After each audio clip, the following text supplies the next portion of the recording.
Shalom, selamat malam Bapak Ibu yang terkasih, selamat malam Pak Tony, selamat malam juga yang ada di YouTube atau di Zoom malam hari ini. Puji Tuhan, malam hari ini kita boleh berkumpul kembali, walaupun ada yang virtual, ada juga yang di tempat, tapi kita percaya Tuhan selalu bersama kita dimanapun kita berada, karena kuasa-Nya tidak terbatas. Mari Bapak Ibu yang terkasih, kita mulai persekutuan doa malam hari ini. Kita mau buka dengan tanda kemenangan Kristus. Demi nama Bapa dan Putra dan Roh Kudus. Amin. Segala pujian syukur hanya bagi-Mu Tuhan. Kami sungguh bersyukur untuk setiap kebaikan-Mu di dalam hidup kami. Kami juga sungguh bersyukur untuk kasih setia-Mu. Apapun keadaan kami selalu tahu dan percaya Engkau yang selalu setia mendampingi kami. Engkau yang selalu setia menyertai langkah hidup kami. Terima kasih untuk keberadaan kami hingga saat ini Tuhan. Engkau Allah kami yang luar biasa. Pada malam hari ini, kami datang ke dalam hadirat-Mu. Kami membawa hati kami. Kami rindu mengucapkan syukur hanya kepada-Mu. Inilah ucapan syukur kami Tuhan. Kami mau naikkan pujian hanya untuk kemuliaan-Engkau. Terimalah pujian kami Tuhan. Naikkan syukur padamu Yesus, ku sembah sujud kepadamu Tuhan, di hadapan tata kemuliaan.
tidak pernah habis di dalam hidup kami. Engkau sertai langkah kami. Engkau yang selalu ada di dalam hidup kami, Tuhan. Terima kasih Yesus. Terima kasih Tuhan. Engkau baik Tuhan. Terima kasih Yesus. Terima kasih Tuhan. Engkau baik, teramat sangat baik.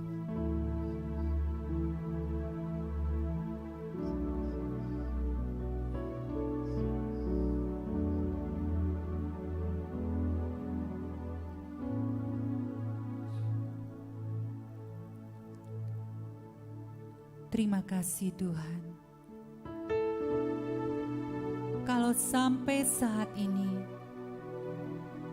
kami masih boleh ada, semua hanya karena anugerah-Mu. Terima kasih Tuhan. Terima kasih ya Tuhan untuk setiap pekerjaan yang boleh hadir dalam kehidupan kami. Terima kasih ya Tuhan.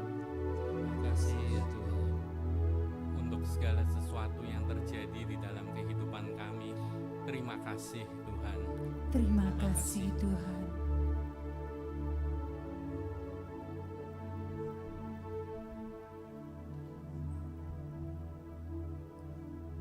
Terima kasih Tuhan.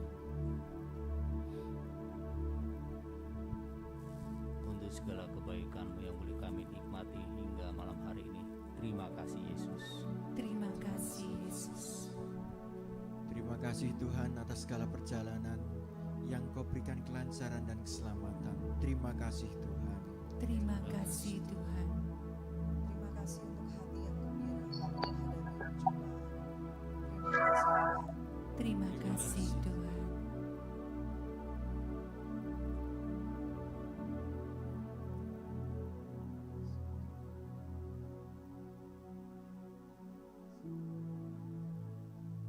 Terima kasih Tuhan atas kesehatan yang Kamu berikan kepada keluarga saya. Begitu juga ya Tuhan sama saudara-saudara saya yang ada di PDK Elsa ini. Terima kasih ya Tuhan. Terima kasih ya Tuhan.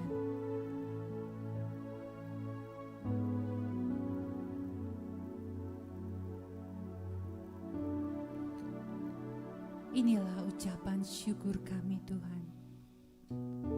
Betapa kami sungguh bersyukur memiliki Engkau di dalam hidup kami. Apapun keadaan kami mau tetap selalu belajar untuk mengucapkan syukur kepada Engkau. Karena Engkau sudah teramat sangat baik di dalam hidup kami. Terima kasih Tuhan. Terima kasih. Amin.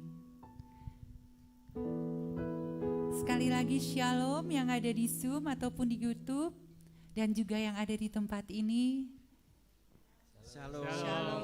Bapak Ibu yang terkasih, Tuhan kita sungguh luar biasa.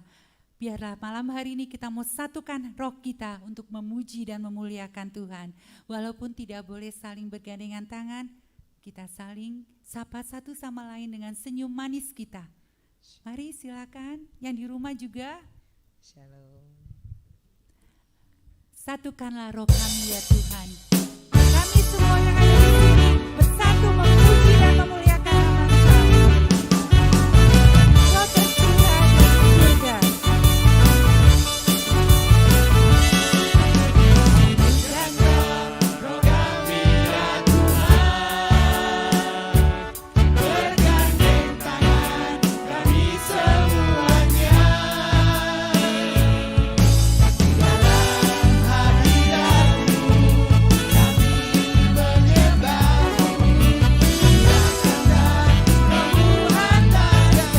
Sekali lagi katakan satukanlah.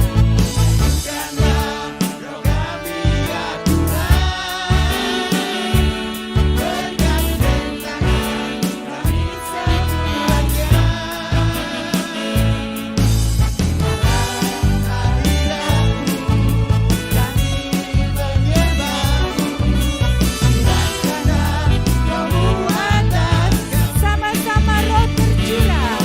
Roh tercurah dari, mari kita saling memberkati satu sama lain. Yang di rumah juga boleh memberkati keluarga yang di rumah.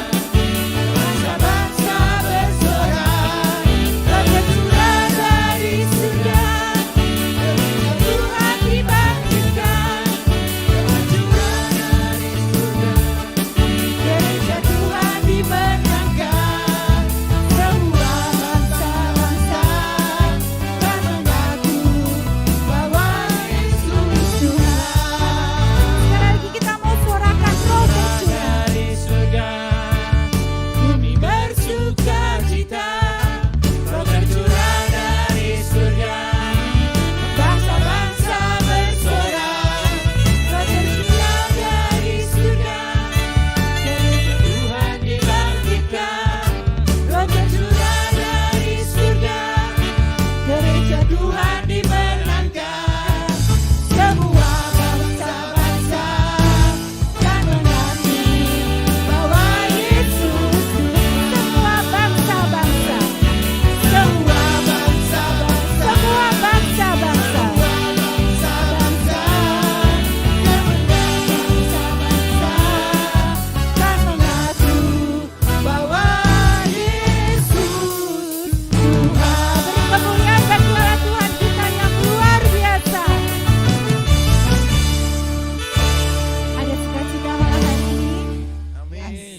Kasih setia Tuhan nyata bagi kita, bagi semuanya, baik yang ada di Zoom, karena Tuhan kita adalah Allah yang perkasa dan dahsyat. Amin.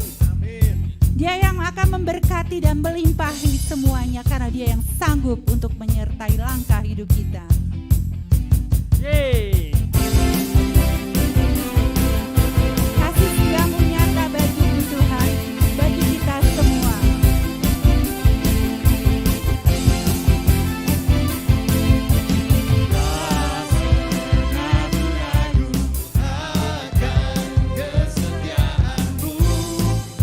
Kau pegang hidupku sepenuh jiwaku.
Masih mau memuji Tuhan?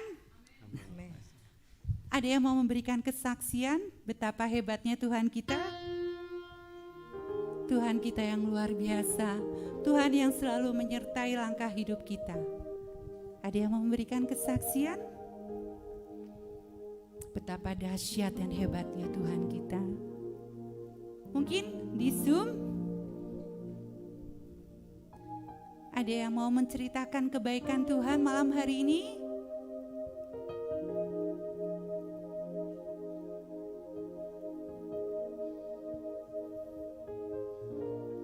Belum ada?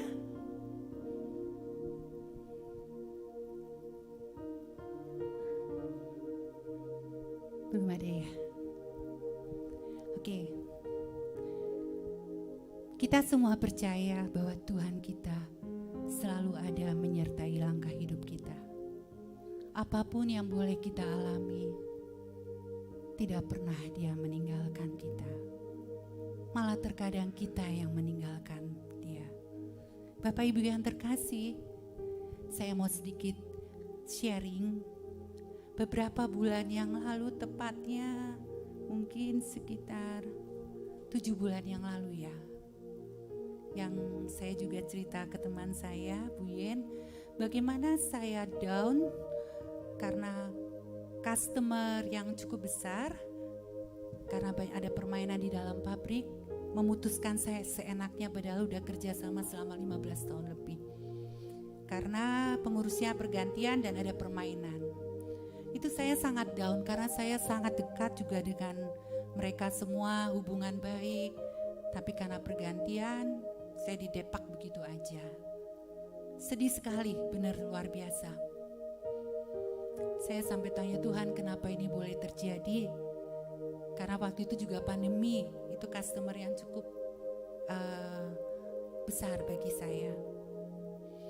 Tapi Tuhan baik. Ada kekuatan juga dari suami juga, karena saya banyak hubungan sama customer, saya merasa yang lebih down. Suami bilang bahwa Tuhan pasti akan menggantinya. Kadang gampang ya bicara mengganti. Saya bilang mengganti gimana? Mengganti dengan customer ya, maksudnya harus beberapa gitu, karena kan ini cukup besar. Tapi ya sudah, saya lewati. Bulan demi bulan saya lewatin. Saya jalanin dan saya percaya penyertaan Tuhan ada saja memang. Tiba-tiba 2 minggu yang lalu, Bapak Ibu yang terkasih, salah satu staf yang baik, ada kan dia memang gak dipindahkan tapi dia tidak punya peran. Bu, ada namanya A yang dulu dipindah, yang dekat sama saya itu dipindah. Bu, Bapak A kembali ke posisi, tidak terbukti dia macam-macam. Malah yang kemarin menyingkarkan saya dipindah ke belakang, tidak ada posisinya lagi karena ketahuan Jepangnya. Saya bilang, serius Pak? Iya, dan Bu, katanya atasan saya, Ibu mau dipanggil lagi. Wah, udah harapan luar biasa. Wah Tuhan, terima kasih Tuhan. Wah, kok ajaib banget. Dan Ibu percaya memang yang kemarin pun kita gak suka, gak bagus, komunikasi segala gak enak. Saya cerita ke suami bilang, kalau rencana Tuhan semuanya pasti akan terjadi, terlaksana. Dan kemarin pimpinannya juga udah email, saya mohon doanya aja semua biar berjalan dengan lancar dan percaya. Setiap apapun langkah hidup kita. Tuhan yang menentukan. Dan janganlah pernah putus asa, selalu ada harapan bersama Tuhan. Amin. Bapak Ibu yang terkasih, Tuhanlah kekuatan kita. Tuhanlah satu-satunya pengharapan kita, hanya kepada Dia. Apalagi pandemi saat ini, belum tentu semua keadaan membaik, tapi percaya Tuhan kita lebih luar biasa. Dia yang punya kuasa, Dia yang pegang hidup kita. Mari Bapak Ibu yang terkasih, saya ajak Bapak Ibu, kita mau bawa hati kita malam hari ini untuk menyembah Dia. Dia yang terindah di dalam hidup ini. Dialah yang termanis di dalam hidup kita. Semua lidah akan mengaku bahwa Yesuslah Raja di atas segala raja. Kita mau bawa pujian penyembahan kita kepadanya.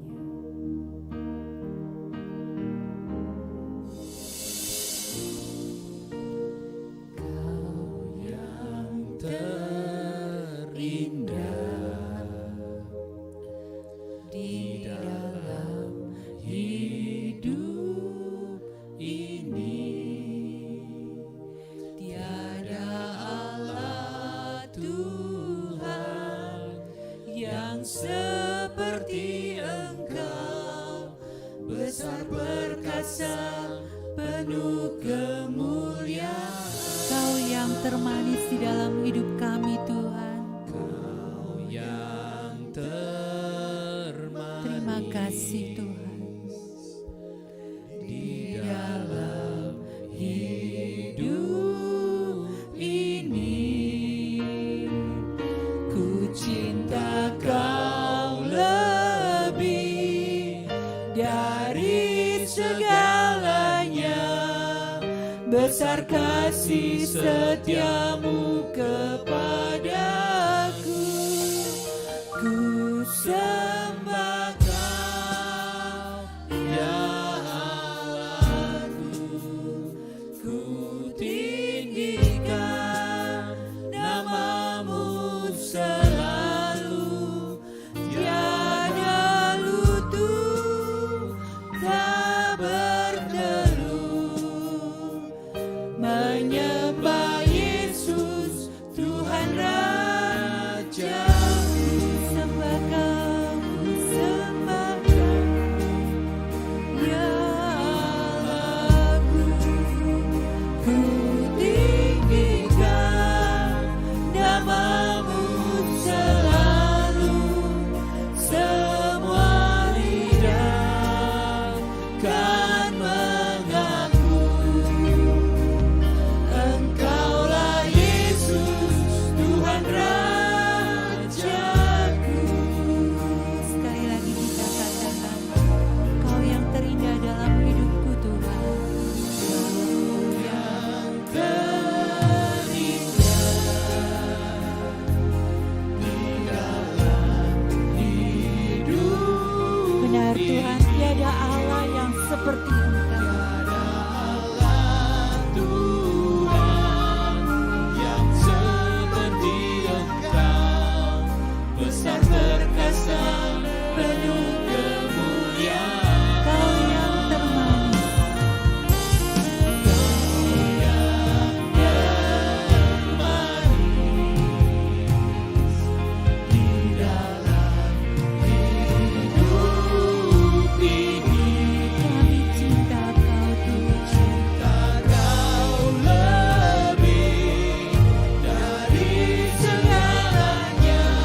Terima kasih Tuhan.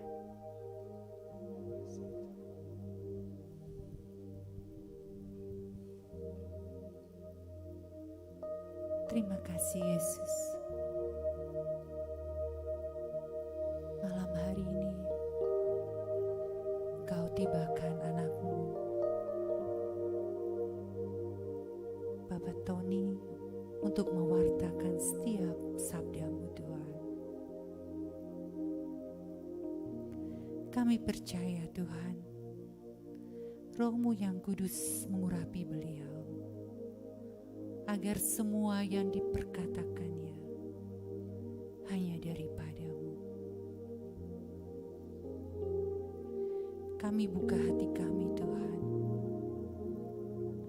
untuk mendengar setiap sabda-Mu. Biarlah firman malam hari ini yang boleh ditabur masuk ke dalam hati kami dan menjadi rema di dalam hidup kami. Kami mau duduk diam Tuhan. Kami siap mendengarkan setiap perkataan-Mu. Amin.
Halo ya, udah.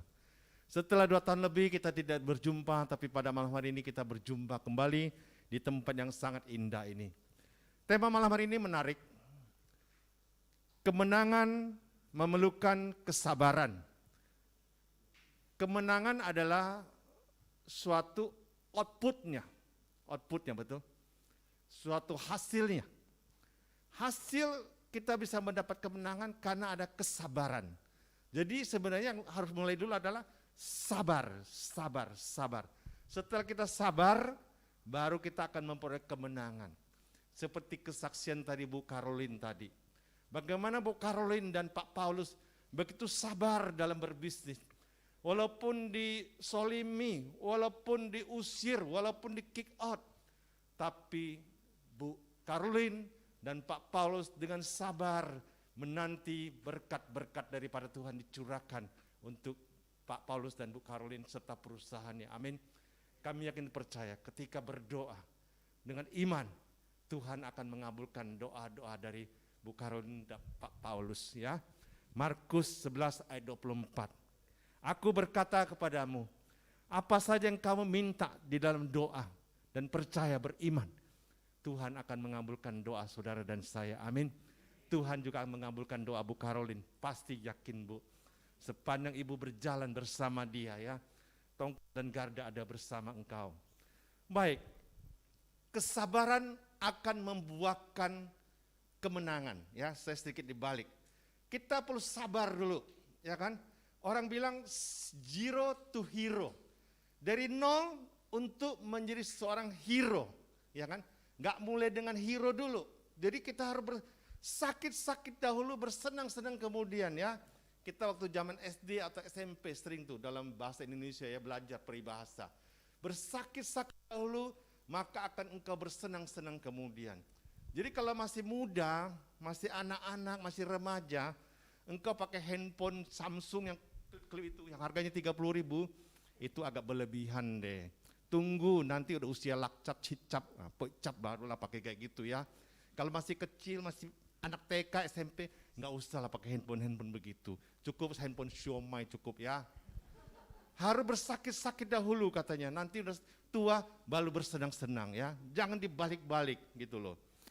Baik, sebagai pengantarnya, saya mengajak kita belajar ke Mazmur 92 dulu ya. Kita buka di dalam Mazmur 92, ayat ke-13 sampai 14. Sampai 15. Ayat 13, 14 dan 15. Mazmur 92. Sudah? Ditayangkan Kak? Mazmur 92 ayat 13 sampai 15. Hanya 3 ayat kita baca bersama-sama atau saya bacakan. Orang benar akan bertunas seperti pohon korma, akan tumbuh subur seperti pohon aras di Libanon. Mereka yang ditanam di bait Tuhan akan bertunas di pelataran Allah kita. Pada masa tuanya mereka pun masih berbuah, menjadi gemuk dan segar. Pertama-tama diumpamakan sebuah pohon korma dan pohon aras katanya. Kita tahu ada 2 pohon yang besar tersebut, korma dan aras. Korma kita kalau ke Holy Land ya, itu besar sekali, besar, itu kayak pohon beringin. Pohon korma ditanam di tempat yang tandus, ya kan? Ketika pertama kali korma ditanam, korma itu pohonnya akar mencari, dia cari dulu sumber air. Jadi tumbuhnya korma bukan ke atas dulu, tapi mencari sumber air. Setelah mendapat sumber air dihisap, baru tumbuh ke atas. Ketika ada badai datang, ketika di padang pasir badai, dia sudah kuat akarnya, baru dia berbuah. Dia bersakit-sakit dahulu. Ketika sudah membesar akarnya, dia berbuah, kita petik, kita bawa pulang untuk korma yang gede dari Jericho. Enak sekali, manis sekali, ya kan? Begitu pula pohon aras katanya. Pohon aras dalam Alkitab dikatakan apa? Untuk membangun bait Allah dalam kitab Salomo tadi. Dia membangun bait Allah, rumah yang indah, kayu yang keras, ya, untuk bangun, kayu jati kalau sekarang kira-kira ya. Nah itu 2 pohon besar dikatakan di kitab di sini. Akan tumbuh subur pohon aras di Libanon, mereka akan ditanam di bait Tuhan dan bertunas di pelataran Allah. Kita seperti pohon tadi, kita hidup di pelataran Allah. Kesabaran membelukkan suatu, kita hidup di dalam firman Allah. Orang sabar ketika kita dimaki, ketika kita dicemoohi, ketika kita disolimi. Apakah kita membalas dengan kata-kata yang kasar? Apakah kita membalas dengan suatu cacian? Ketika kita ditendang seperti kesaksian Bu Caroline tadi. Apakah Bu Caroline langsung tenang dia balik, memaki-maki? Tidak, saudara-saudari. Saya yakin Pak Paulus dan Bu Caroline sudah hidup di pelataran Allah. Dia selalu menjaga kekudusan, menjaga kesucian. Itulah ciri-ciri orang sabar. Ya. Kita lihat nanti ayat berikutnya. Pada masa tua pun mereka masih berbuah dan menjadi gemuk dan segar. Ketika sudah tua, dia akan memperoleh kemenangan. Menjadi pohon yang gemuk dan segar. Menjadi pelindung bagi orang lain. Menumbuhkan buah-buah untuk dinikmati oleh orang lain. Batangnya dipakai untuk membangun bait Allah. Itulah kemenangan terjadi bagi saudara dan saya. Bila Anda dan saya mau sabar setiap hari menghadapi kehidupan ini. Amin. Masa pandemik ini menuntut kita untuk sabar. Walaupun perusahaan kita cukup terkena dampak daripada pandemik. Apa yang harus kita lakukan? Apakah kita memotong servis kita kepada customer kita? Tadinya servis ABC, sudahlah pandemik, nggak terlalu banyak profit, kita kurangin servisnya menjadi hanya A misalkan, B dan C kita cut cost. Tidak saudara dan saudari, ya kan? Kita tetap memberikan terbaik, janji-janji kita delivery dengan baik, walaupun kita terkadang harus menderita dalam penderitaan kita. Mungkin kita cut cost, lampunya ada 10, kita kurangin jadi 5 barangkali ya.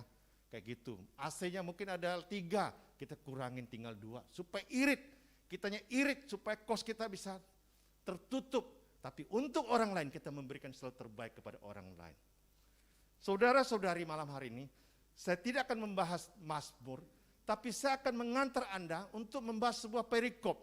Seorang tokoh perjanjian lama di awal perjanjian lama yang sangat terkenal sekali.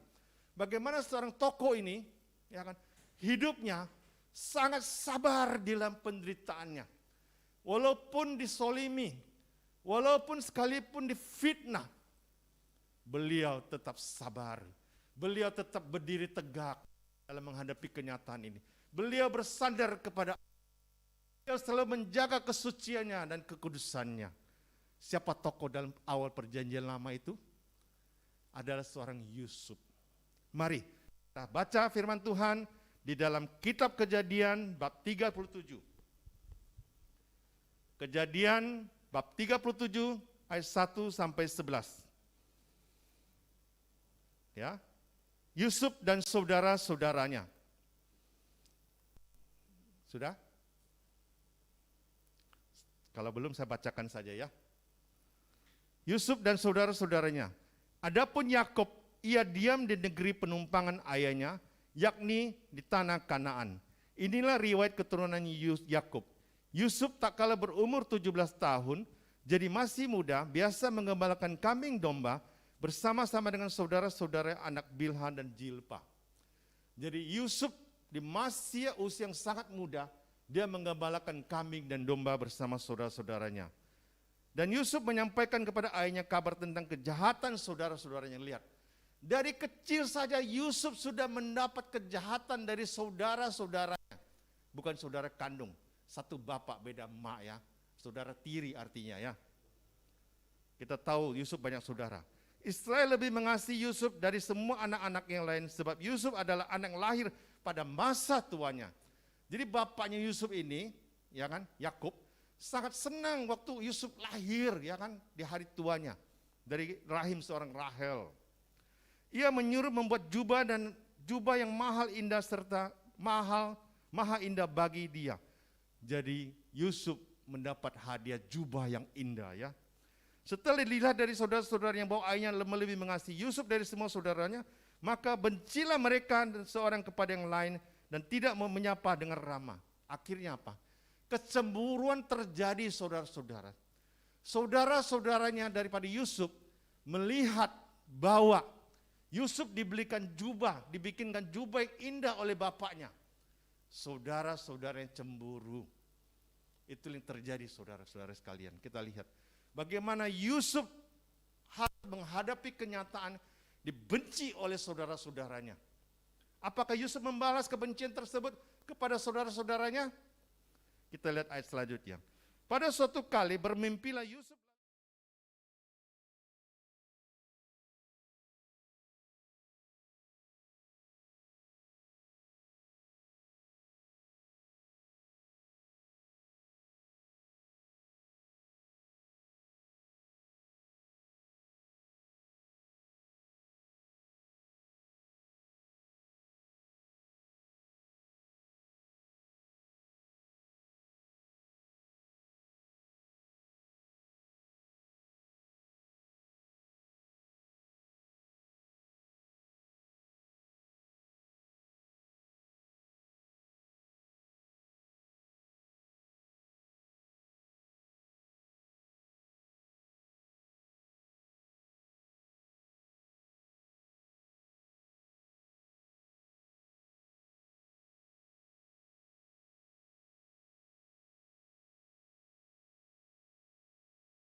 katakannya kepada ayahnya dan saudara-saudaranya, Apa yang terjadi?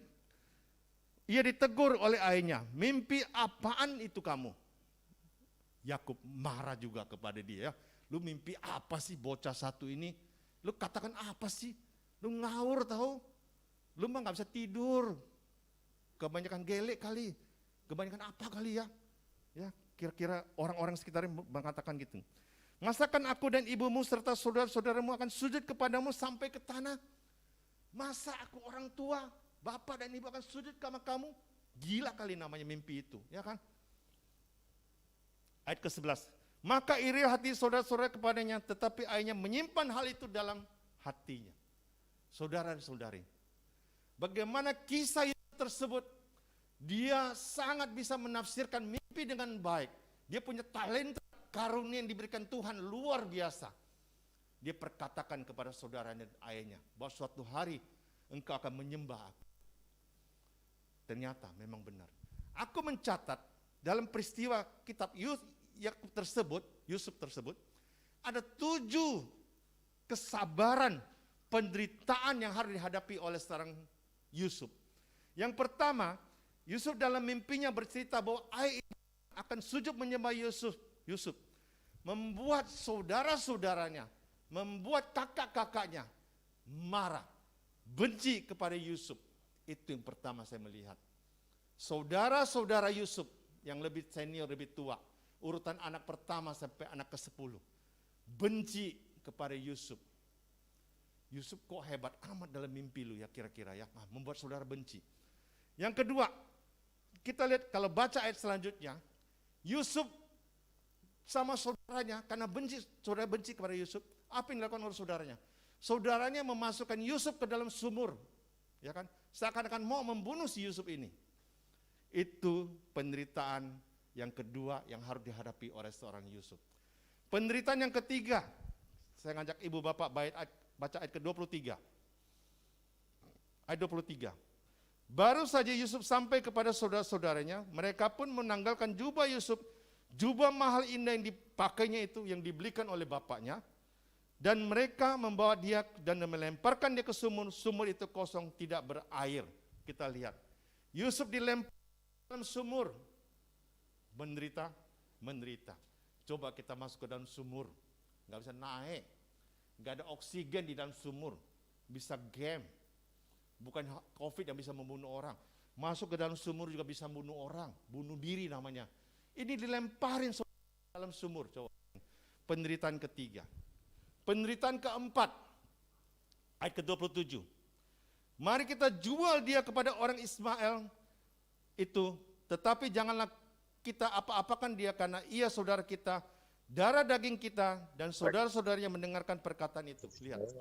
Penderitaan keempat yang dihadapi oleh seorang Yusuf. Yusuf dijual kepada orang lain sebagai budak. Ya kan, di Mesir seharga 20 sikel. Ya. Kalau kita kira-kira punya pembantu di rumah, pembantu kita dari kampung, pembantu hatinya gimana? Pengen cepat-cepat pulang nggak, pengen kampung.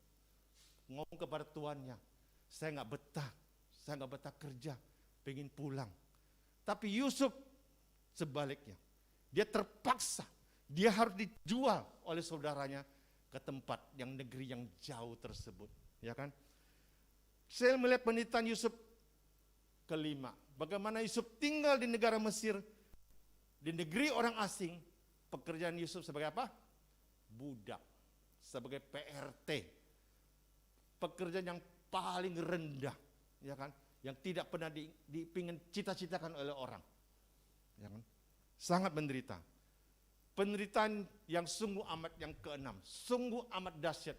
Bagaimana ketika Yusuf tinggal di rumah Potifar, Yusuf dihina, Yusuf disolimi, Yusuf difitnah oleh istri Potifar, bahwa Yusuf telah berselingkuh dengan istri Potifar tersebut. Akhirnya si Potifar ini membawa Yusuf ke dalam penjara. Lengkaplah sudah 7 penderitaan Yusuf ini. Saudara-saudara, kalau bagi Anda dan saya, sanggupkah menghadapi 7 penderitaan tersebut? Ya kan? Sanggupkah Anda dan saya bersabar? Ya. Misalkan kayak Bu Karolin tadi, masa pandemik ini, usaha bisnis lagi susah, didepak lagi dari perusahaan yang besar tersebut. Sakit gak? Sakit saudara-saudari, sakit. Saya melihat juga bagaimana hati seorang Yusuf ini, sakit sekali, sungguh amat sakit. Tapi saya melihat kesabaran di balik kesakitan tersebut, di balik kesakitan tersebut, kesabaran dari seorang Yusuf itu sangat-sangat amat luar biasa.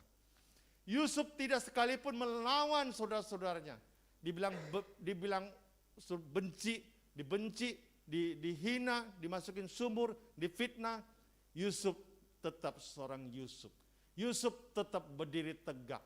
Yusuf tetap minta pelindungan Tuhan.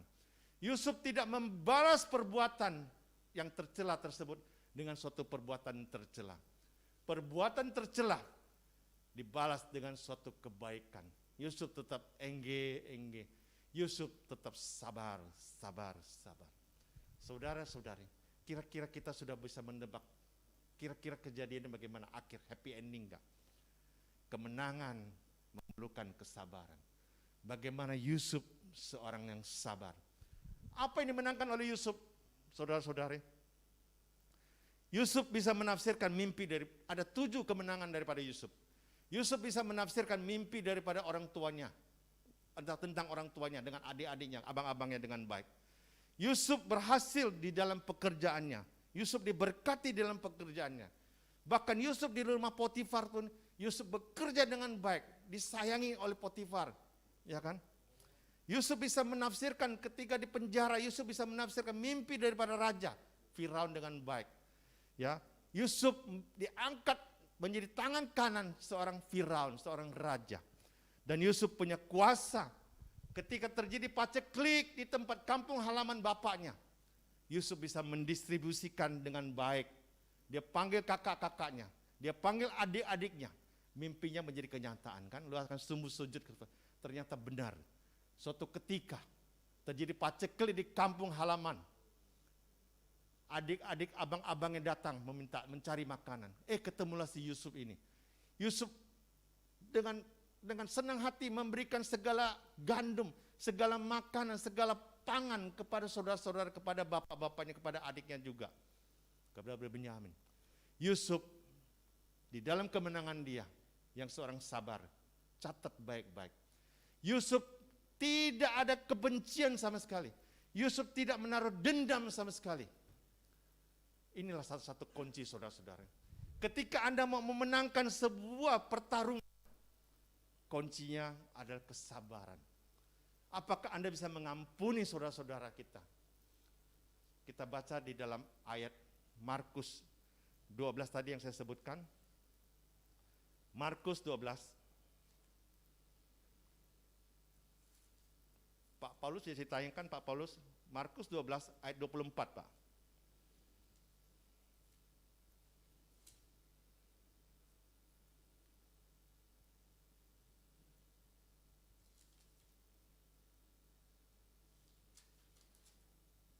Markus 11 Pak. 11:24. Ya, kita baca sama-sama. Markus 11 ayat ke-24. Karena itu, aku berkata kepadamu, apa saja yang kamu minta dan doakan, percayalah bahwa kamu telah menerimanya.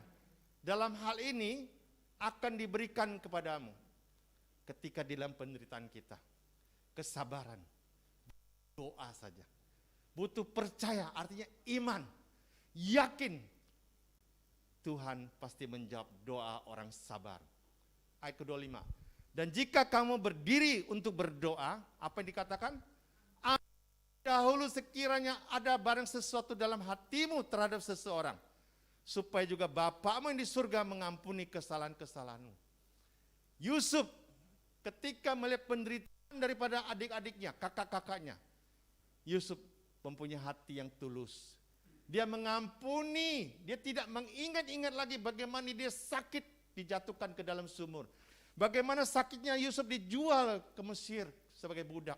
Bagaimana dia dihina, disolimi, difitnah dan sebagainya. Yusuf bisa mengampuni. Jadi kunci daripada kesabaran untuk memperoleh kemenangan adalah Anda bisakah mengampuni orang lain. Jangan ada beban-beban dalam hidup saudara dan saya. Lepaskan semua. Ya, dalam doa Bapa kami tiap hari kita ke gereja, doa yang paling sempurna katakanlah, diajarkan kepada kita bagaimana engkau mengampuni orang lain. Ketika engkau mengampuni doa orang lain, doa Anda percaya dengan beriman akan dikabulkan oleh Tuhan. Saudara dan saudari, firman Tuhan mengatakan luar biasa. Ketika Anda bersabar, maka yakin dan percaya Tuhan akan menyertai Anda dan saya. Bahkan dikatakan di dalam Mazmur 12, Pak Paulus, Mazmur 12 ayat ke-7, Pak. Bagaimana dikatakan janji Tuhan? Ketika ada janji Tuhan yang murni, bagikan apa? Kita baca. Mazmur 12 ayat 7. Janji Tuhan adalah janji yang murni. Bagaikan perak yang teruji berapa kali? 7 kali dimurnikan dalam dapur peleburan di tanah. Yusuf mendapat penderitaan sebanyak 7 kali. Yusuf mendapat kemenangan juga sebanyak 7 kali. Anda dan saya dituntut untuk bersabar, diuji, dipoles, ya, di dalam api yang sangat panas seperti perak sebanyak 7 kali supaya murni. Engkau dimurnikan, engkau masuk ke dalam peleburan di tanah. Jadi jangan khawatir saudara-saudara, kalau sekali doang sakit, aduh Tuhan kemana Tuhan, udah kita cari Tuhan lain, gak sabar sudah. Pandemik sudah 2 tahun, kalau kita tidak sabar, mungkin sudah kita gak sanggup lagi menghadapi kehidupan ini. Coba, waktu misalkan Imlek, kita gak bisa ke rumah orang tua kita, mau kasih angpau pakai tongkat, kasih tongkat. Ya, bagi orang yang lebaran gak bisa nyungkem kepada orang tuanya, gak bisa datang, takut kena masker, kena apa? Kena corona, ya kan? Anak gak bisa ketemu orang tua gak bisa ketemu anak. Memerlukan kesabaran gak? Sabar saudara. Selama pandemi kita kalau tidak sabar, kita sudah gak tahu jadi apa lagi sudah, ya kan? Kita sudah berontak kali. Kita tinggal di rumah saja sebulan, aduh rasanya tuh berat sekali coba, ya kan? Berapa setahun lebih ya, ada masa-masa delta kan ya. Bagaimana kita mengurung diri di rumah. Awal-awal dari corona, kita tiap hari lihat TV, Laudato Si, apa novena merah putih, apa segala macam. Itu kita kayak tiap hari koleksi di rumah aja. Itu lihat di TV, tiap hari kita berdoa saja sudah di TV itu. Live streaming, betul gak? Kita gak berani kemana-mana. Itu lama-lama kita bisa gila tuh. Kita dituntut untuk sabar. Setelah 2 tahun ini, kita sudah mulai merasakan sedikit lega sudah. Walaupun kita tetap waspada dengan memakai masker. Tapi kita lihat, kita semua sudah divaksin booster. Negara kita jauh lebih maju, ya kan, daripada negara-negara lain. Saya belum lama pergi ke Malaysia. Setelah Malaysia buka, boleh kita masuk, saya pergi. Jumlah yang divaksin di sana jauh berkurang daripada kita. Kita vaksin duluan, dia belum waktu itu. Kita jauh lebih maju, ya kan? Bersyukurlah. Walaupun ada fase ketiga, tapi tidak terlalu membahayakan. Teman-teman saya yang kena baru-baru ini lapor, ya kan? Tapi tidak terlalu berbahaya, 2-3 hari itu udah baik. Bersyukurlah kita, ya kan, mempunyai pemimpin yang baik, ya kan, menganjurkan kita pakai masker sebagainya. Kita dituntut sabar. Ketika kita sabar, kita memperoleh kemenangan. 2 tahun pandemik ini, Tuhan menyertai bumi Indonesia loh. Benar nggak? Kenapa saya bilang? Negara lain sudah rontok. Sri Lanka sudah rontok. Turki sudah rontok. Myanmar sebentar lagi menyusul. Tapi Indonesia di bawah presiden kita beri tegak. Tuhan memberikan berkat kepada tanah air kita. Ladang dan bumi diberkati. Hasil bumi kita naik daun sekarang. Ya kan, hasil bumi kita besi-besi segala macam naik daun sekarang. Saudara kita sangat diberkati. Walaupun sebagian bensin kita disubsidi, tapi sebagai hasil bumi kita sangat-sangat naik daun, sangat-sangat berharga, sangat bagus. Makanya kita negara ini kita masih berdiri tegak. Saudara-saudara, di balik penderitaan kita selama 2 tahun, saya yakin percaya ada kemenangan yang sudah Tuhan letakkan bagi saudara dan saya. Saya akan bercerita sebuah kisah bisnis ya. Tahu nggak Alibaba di Hangzhou sono ya, di Cina sono, Jack Ma kan? Tahu Jack Ma kan? Kalian cuma tahu mengenai Jack Ma mungkin. Tapi kalian tidak mengenal nama seorang perempuan yang namanya Judy Cheng. Judy Tong namanya. Ya klik di Google aja, saya juga tahu dari Google. Judy Tong namanya. Nama lengkapnya Judy Tong Weng Hong. Ya kan? Judy Tong Weng Hong ini di tahun 2000 dia masuk bekerja di Alibaba. Sebagai apa? Sebagai bagian yang paling kecil. Sebagai tukang catat mencatat. Sekretaris atau apa, bagian yang paling bawah tersebut. Clerk, ya, clerk apa? Juru tulis atau apa kayak gitu. Bagian paling kecil. Setelah bekerja berapa tahun, Judy ini, seorang perempuan ini, baru lulus sekolah, universitas, masih muda. Ya prestasi lumayan, dia naik sedikit pangkat. 4 tahun kemudian dia nanya kepada Jack Ma. Jack Ma, kapan aku dipromosikan? Kapan aku dapat duit? Kapan aku dapat bonus segala macam? Kata Jack Ma apa? Sabar Yudi, sabar. Tunggu suatu hari Yudi. Terus akhirnya si Yudi ini kerja dengan baik. Dia menunjukkan prestasi dengan baik. Disuruh sabar oleh si Jack Ma ini. Dia digantikan posisinya makin naik, makin naik, makin naik. Ya kan, berkatnya juga makin, gajinya makin naik, makin juga. Berapa tahun kemudian dia kembali nanya kepada Jack Ma. Jack Ma, Mr. Jack Ma, kapan aku bisa dapat posisi puncak? Kapan aku bisa punya saham? Kapan aku dapat bonus gede? Di tahun 2006, Yudi menanyakan kepada Jack Ma. Apa kata Jack Ma? Sabar Yudi, sabar. Jack Ma memberikan janji kepada Judy. Judy, tunggu sabar. Kamu kerja dengan baik. Suatu hari, kalau perusahaan gue sudah go public, catat di pabrik, ya, stock exchange, maka aku akan memberikan saham kepada Anda. Sejumlah sekian saham. Ternyata Alibaba di tahun 2014 mencatatkan perusahaan Jack Ma tersebut di New York Stock Exchange. Dicatatkan, dibukukan sekitar hampir 400 triliun. Dan Jack Ma memberikan 0,5%. Kira tahu berapa banyak? Ya, sekitar 4,5 T rupiah kepada Yudi Chong. Dan mengangkat dia menjadi vice president. Yudi Chong harus bekerja selama kurang lebih 14 tahun untuk mendapatkan bonus tersebut. Kalau Anda dan saya baru menderita 2 tahun di masa pandemik ini, belum seberapa dengan penderitaan orang lain yang di luar. Kita masih jauh diberkati. Kita tidak kekurangan apapun. Kita bisa makan dengan enak. Kita bisa tidur dengan enak. Kita lihat, saudara-saudara kita yang di luar masih banyak hidup di dalam kekurangan, apalagi di masa pandemik ini. Sebagai tukang Gojek, pasti itunya berkurang penghasilannya. Sebagai supir Grab juga pasti berkurang. Berapa banyak pekerjaan-pekerjaan informal yang harus di PHK. UMR tahun ini di Jakarta turun, berapa duit? Turun 100.000 coba. Bukan naik, turun UMR-nya 100.000 coba.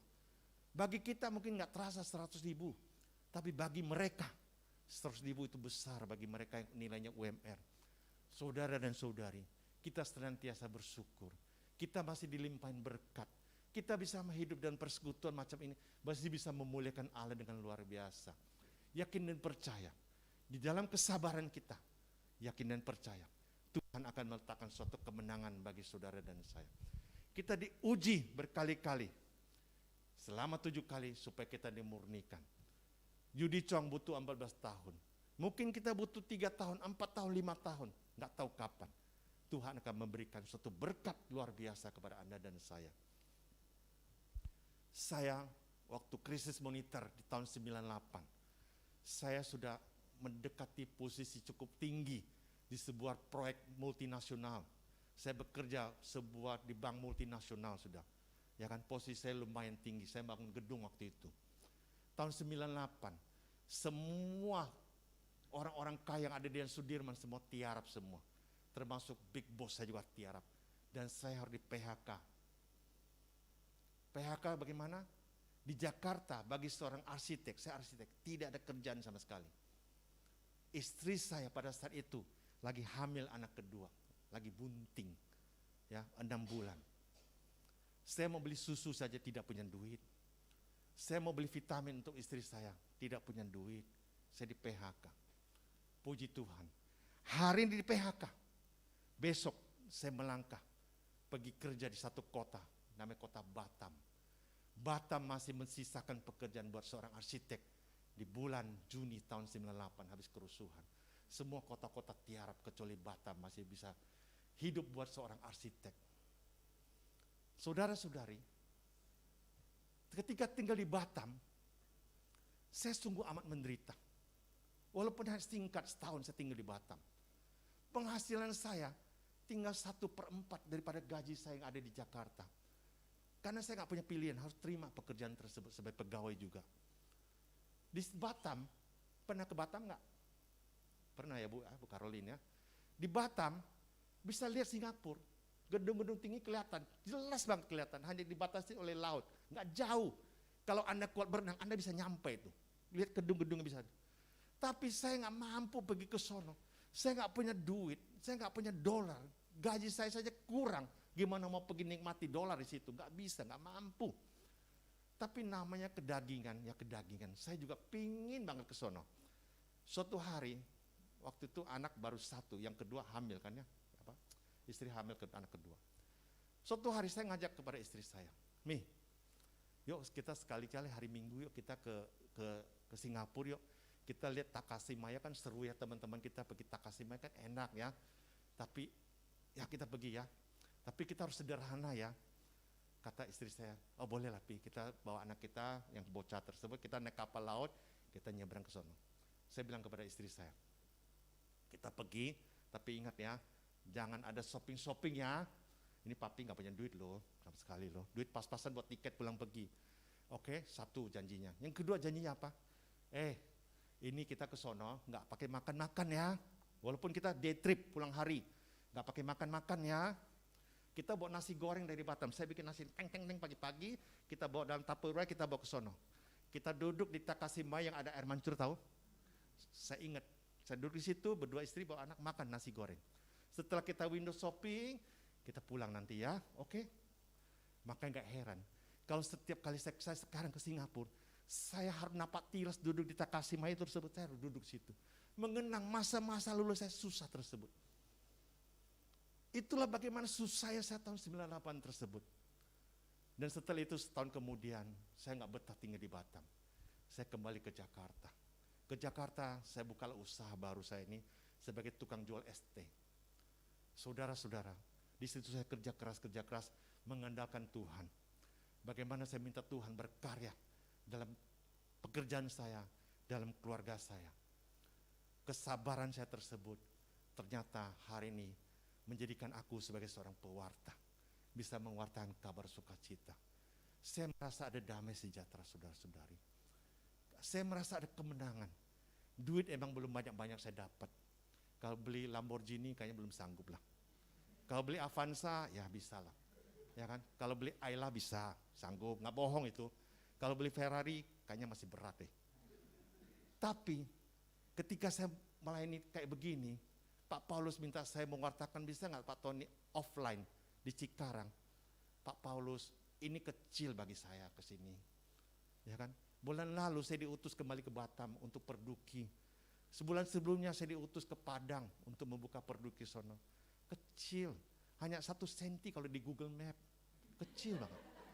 Kecil, ya kan? Yang saya dapatkan apa? Kemenangan apa yang saya dapatkan? Sukacita, saudara-saudara. Saya merasa damai, senang. Senangnya luar biasa. Ketika saya bisa membagikan sharing firman. Ketika saya bisa bercerita tentang kitab suci. Ketika saya bisa bercerita tentang kisah Yusuf yang sengsara tersebut. Anda mendengarkannya. Anda menjadi pelaku firman. Oh, hidup ini harus sederhana. Hidup ini harus sabar. Hidup ini harus mengampuni.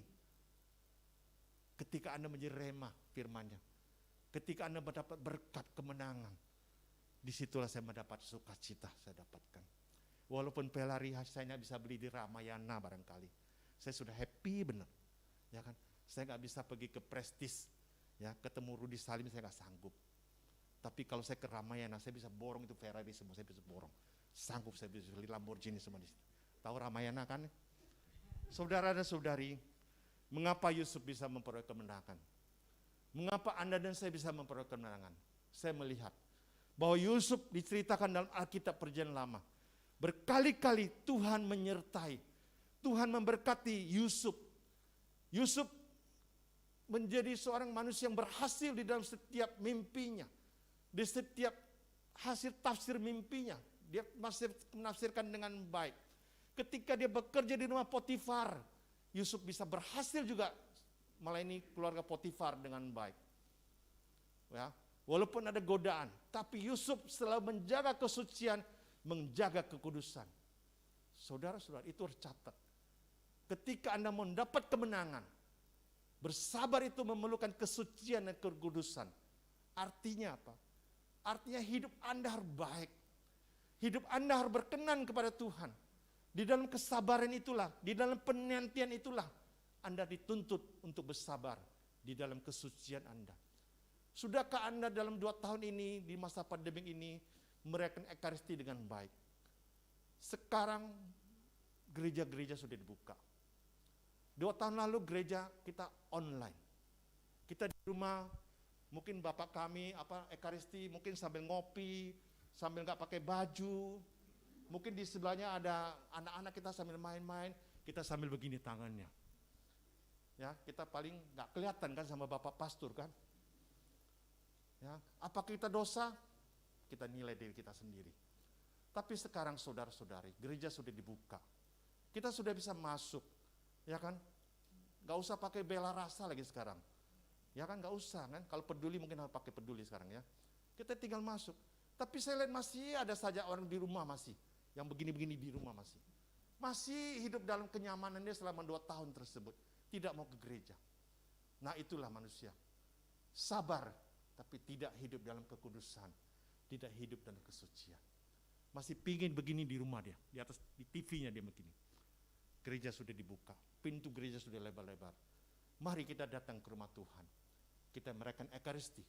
Di gereja sudah novena, di gereja sudah ada rosario dan sebagainya. Mari. Di persekutuan doa sudah ada begini juga. Mari kita hadir saudara-saudara. Kecuali Anda benar-benar tidak bisa hadir. Ada sakit penyakit, batuk-batuk, takut nepa ke orang lain. Ya silakan hadir di Zoom, mungkin yang Zoom pada malam ini. Tapi kalau Anda sehat walafiat, marilah kita datang ke persekutuan doa. Marilah kita hadir bertemu dengan Yesus secara real di dalam Ekaristi tersebut. Supaya kita jaga kekudusan, jaga kemurnian hidup kita, jaga kekudusan kita. Kita akan berjumpa dengan Tuhan seperti halnya Yusuf. Yusuf menjadi pribadi yang taat, pribadi yang tabah, pribadi yang setia. Dia tidak mencong ke kiri, dia tidak mencong ke kanan. Dia lurus terus hidupnya. Dia tahu apa yang dia harus tahu tuju. Dia tidak mencong. Ya kan? Ketika ada penderitaan, seringkali orang mencong. Ketika ada kesengsaraan, seringkali manusia mencong. Cari ilah-ilah lain. Tapi Yusuf tidak. Dia tetap fokus kepada Allah. Tetap fokus kepada Tuhan. Mampukah saudara dan saya di dalam penderitaan kita tetap fokus kepada Allah. Ya kan, ketika misalnya kita didepak dari perusahaan tersebut, udah dah, kita cari bunga 7 rupa, ayam hitam, dan sebagainya. Jangan saudara-saudari. Yusuf 7 kali penderitaan dia tetap fokus mencari ilah, mencari Allah, mencari hal-hal rohani. Kita niru Yusuf. Yusuf selalu hidupnya baik, ya kan? Tidak berbuat dosa. Yusuf tidak sombong, tidak mengampuni. Walaupun dia diangkat sebagai orang penting di kerajaan Firaun, dia punya kuasa untuk membagikan makanan. Dia panggil, dia mengampuni saudaranya. Dia tidak sombong. Dia tetap mengakui bapaknya, dia tetap mengakui kakak-kakak yang pernah menseret-seret dia. Bukannya sombong. Oh ya, saya sudah jadi seorang gubernur ya di sini. Lu minta makanan, lu benar-benar sujud, lu sembah sujud di hadapan gue lo. Tidak, Alkitab tidak mengatakan begitu. Dia tetap membagikan. Dia tetap humble. Dia tetap rendah hati. Ketika Anda rendah hatilah, Tuhan makin menyayangi Anda. Tuhan makin melimpahkan berkatnya kepada Anda dan saya. anggur yang makin dicurahkan kepada saudara dan saya. Kita perlu rendah hati, kita jangan menjadi manusia sombong, suka menolong, dan perlu kesabaran. Saudara dan saudari, itulah firman kita belajar dari seorang Yusuf. Bagaimana kesabaran akan membuahkan kemenangan. Kita dituntut untuk hidup di dalam kesucian, kekudusan. Jangan menjadi manusia sombong. Dan kita harus bisa mengampuni orang lain, maka Tuhan akan berkarya di dalam diri Anda. Setiap doa kita, di dalam iman kita, Tuhan akan berkarya. Tuhan akan mengabulkan setiap doa-doa kita. Dan kita keluar sebagai pemenang. Amin. Selamat malam, Tuhan memberkati PDKK Ersa Cikarang ini.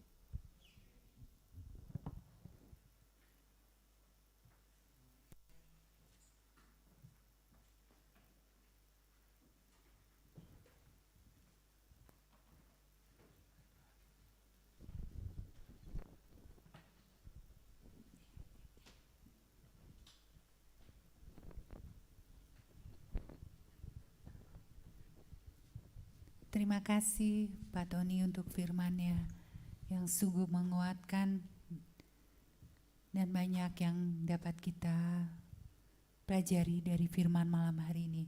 Mari saatnya kita akan memberikan persembahan yang terbaik bagi kemuliaan Tuhan, dan bagi yang ada di Zoom ataupun di YouTube, jika yang memberikan persembahan, ada nomor rekening yang tertera di layar.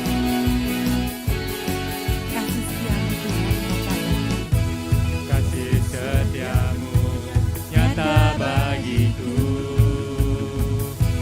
hikmat kebajikan tersedia bagiku. Kau sanggup timpakan segalanya, dan anugerahnya sangat besar bagiku.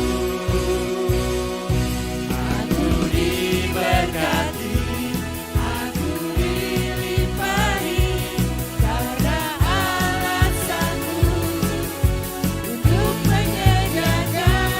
Aku diberkati, aku dilimpahi, atas semua anugerah Tuhan bagiku. Aku diberkati, aku diberkati, aku dilimpahi, karena Allah sanggup untuk menyediakan. Aku diberkati, aku dilimpahi, atas sempurna anugerah Tuhan bagiku. Atas sempurna anugerah Tuhan bagiku.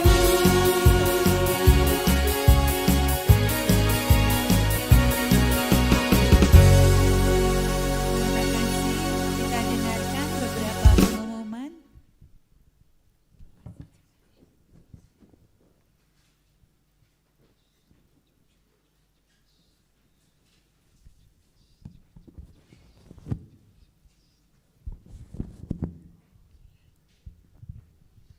Shalom, selamat malam semua.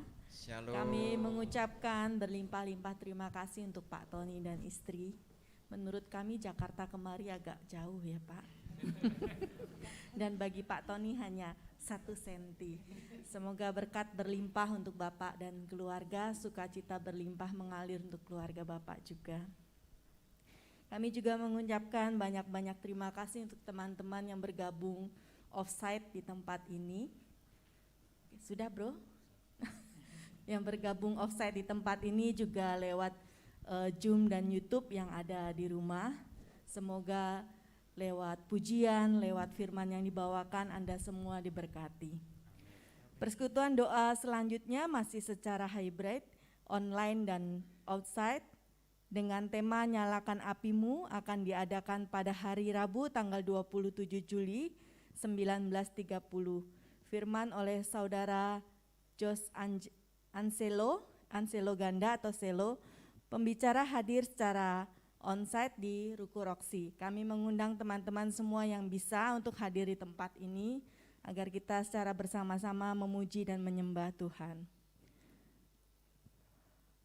Untuk umat yang hadir secara offline atau onsite, wajib untuk scan Peduli Lindungi, mengisi daftar hadir, menggunakan masker dan cek suhu tubuh sebelum memasuki ruang persekutuan doa. Gerakan pantik foam, pantang plastik dan styrofoam. Untuk menunjang gerakan pantik foam yang diadakan oleh Keuskupan Agung Jakarta, maka dimohon umat yang hadir secara offline atau onsite dapat membawa tempat minum atau tumbler sendiri. Bagi Bapak, Ibu, dan saudara-saudari yang mempunyai talenta menyanyi dan ingin bergabung dengan tim pujian PDKK Elsa, dapat menghubungi Ketua Tim Pujian Bapak Made yang ada di belakang. Ya, itu Bro Made. Atau Sekretariat PDKK Elsa Cikarang. Yang keenam, akan diadakan webinar. Akan ditayangkan Pak Paulus.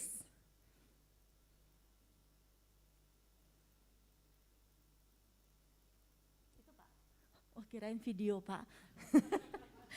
Pada hari Sabtu tanggal 23 Juli bersama Monsinyur Seno Ino Ngutra, Uskup Amboina. Sekian pengumuman pada malam hari ini. Terima kasih, Tuhan Yesus memberkati Anda sekalian.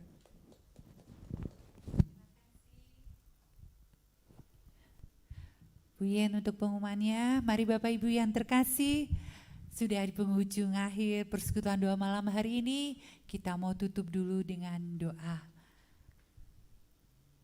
Terima kasih Tuhan untuk malam hari ini, dan kami sungguh bersyukur dan berterima kasih untuk firman yang boleh ditaburkan malam hari ini.